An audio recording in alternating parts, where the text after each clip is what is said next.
ಸರ್ಕಾರದಲ್ಲಿ ಈಗ ರಾಜೀನಾಮೆಯ ಪರ್ವ ಶುರುವಾಗಿದೆ. ಇನ್ನು ಡಿ.ಕೆ. ಶಿವಕುಮಾರ್ ಅವರ ಸಂಪುಟದಲ್ಲಿ ಖಾಲಿ ಇರೋದು ಒಂದೇ ಒಂದು ಸ್ಥಾನ.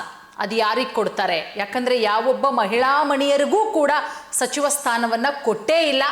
ಇದೆಲ್ಲದರ ನಡುವೆ ರಾಜೀನಾಮೆ ಪರ್ವ ಶುರುವಾಗಿದೆ. ಡಿ.ಕೆ. ಶಿವಕುಮಾರ್ ಅವರು ನಿನ್ನೆ ಸಂಯಮದಿಂದ ಇರಿ, ಎಲ್ರಿಗೂ ಅವಕಾಶ ಸಿಗುತ್ತೆ ಮುಂದಿನ ದಿನಗಳಲ್ಲಿ ಅಂತ ಹೇಳಿದ್ರು.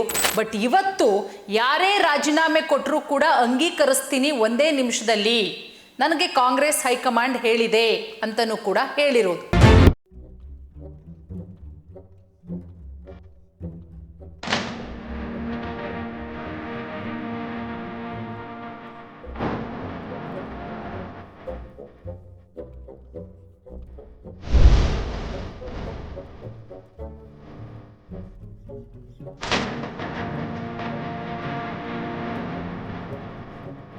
ನೋಡಿ, ಕಾಂಗ್ರೆಸ್ ಸರ್ಕಾರದಲ್ಲಿ ಈಗ ರಾಜೀನಾಮೆಯ ಪರ್ವ ಶುರುವಾಗಿದೆ.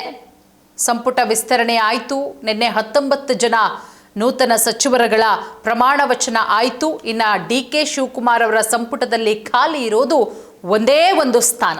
ಅದು ಯಾರಿಗೆ ಕೊಡ್ತಾರೆ? ಯಾಕಂದ್ರೆ ಯಾವೊಬ್ಬ ಮಹಿಳಾ ಮಣಿಯರಿಗೂ ಕೂಡ ಸಚಿವ ಸ್ಥಾನವನ್ನ ಕೊಟ್ಟೇ ಇಲ್ಲ. ಕೊಡ್ತೀವಿ ಕಣ್ರಪ್ಪ, ಇರ್ರಪ್ಪ ಅಂತ ಹೇಳಿದ್ದಾರೆ ನಿನ್ನೆ ಡಿ.ಕೆ. ಶಿವಕುಮಾರ್ ಅವರು. ಅದೇನು ಕೊಡ್ತಾರೋ ಕೊಡಲೇಬೇಕು ಅಂತಲೇ ಕೊಡೋದು. ಅಂದರೆ ಹೇಗೆ ಅಂದರೆ ಒಂದು 2-3 ಆದರೂ ಕೊಡ್ತಾರೆ ಈ ಬಾರಿ ಡಿ.ಕೆ. ಶಿವಕುಮಾರ್ ಅವರ ಸಂಪುಟದಲ್ಲಿ ಮಹಿಳೆಯರಿಗೆ ಸ್ಥಾನಮಾನ ಅಂತಲೇ ನಿರೀಕ್ಷೆ ಮಾಡಲಾಗಿತ್ತು. 2 ಹೋಗಲಿ, ಒಂದನ್ನೂ ಕೊಟ್ಟಿಲ್ಲ ಇದುವರೆಗೂ. ಇನ್ನು ಯಾವಾಗ ಕೊಡ್ತಾರೋ ಗೊತ್ತಿಲ್ಲ. ಇದೆಲ್ಲದರ ನಡುವೆ ರಾಜೀನಾಮೆ ಪರ್ವ ಶುರುವಾಗಿದೆ. ಡಿ.ಕೆ. ಶಿವಕುಮಾರ್ ಅವರು ನಿನ್ನೆ ಸಂಯಮದಿಂದ ಇರಿ, ಎಲ್ರಿಗೂ ಅವಕಾಶ ಸಿಗುತ್ತೆ ಮುಂದಿನ ದಿನಗಳಲ್ಲಿ ಅಂತ ಹೇಳಿದ್ರು. ಬಟ್ ಇವತ್ತು ಯಾರೇ ರಾಜೀನಾಮೆ ಕೊಟ್ಟರೂ ಕೂಡ ಅಂಗೀಕರಿಸ್ತೀನಿ ಒಂದೇ ನಿಮಿಷದಲ್ಲಿ, ನನಗೆ ಕಾಂಗ್ರೆಸ್ ಹೈಕಮಾಂಡ್ ಹೇಳಿದೆ ಅಂತನೂ ಕೂಡ ಹೇಳಿರೋದು. ಸಚಿವ ಸ್ಥಾನ ಸಿಗದ ಹಿನ್ನೆಲೆ ಅಸಮಾಧಾನಗೊಂಡಂತಹ ಶಾಸಕರು ಸಭೆ ಮಾಡಿದ್ದಾರೆ. ರಾಜೀನಾಮೆಗೂ ಕೂಡ ಮುಂದಾಗಿದ್ದಾರೆ. ಆಲ್ರೆಡಿ ಒಬ್ಬರು ರಾಜೀನಾಮೆ ಕೂಡ ಕೊಟ್ಟಿದ್ದಾರೆ. ಈ ವಿಚಾರ ಕಾಂಗ್ರೆಸ್ ಹೈಕಮಾಂಡ್ ಗಮನಕ್ಕೂ ಬಂದಿದ್ದು ನಾಯಕರಿಗೆ ಖಡಕ್ ಸಂದೇಶ ರವಾನೆಯಾಗಿದೆ.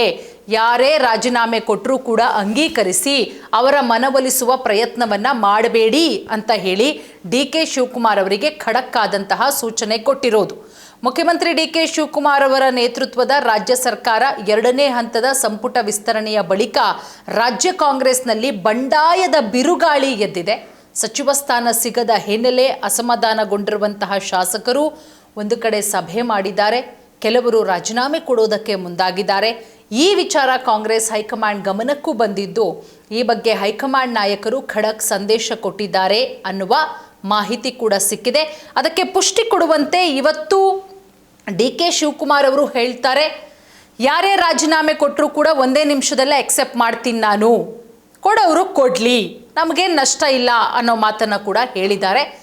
ಕಾಂಗ್ರೆಸ್ ಹೈಕಮಾಂಡ್ ಸಂದೇಶ, ಯಾರೇ ರಾಜೀನಾಮೆ ಕೊಟ್ಟರೂ ಕೂಡ ಅಂಗೀಕರಿಸಿ ಕಾಂಗ್ರೆಸ್ ಹೈಕಮಾಂಡ್ ಸಂದೇಶ ರವಾನೆ ಮಾಡಿದೆ. ಇದು ಪಕ್ಷ ವಿರೋಧಿ ನಡೆ. ಸಂಪುಟ ರಚನೆ ಆಗಿರೋದು ಹೈಕಮಾಂಡ್ ಒಪ್ಪಿಗೆಯಿಂದ.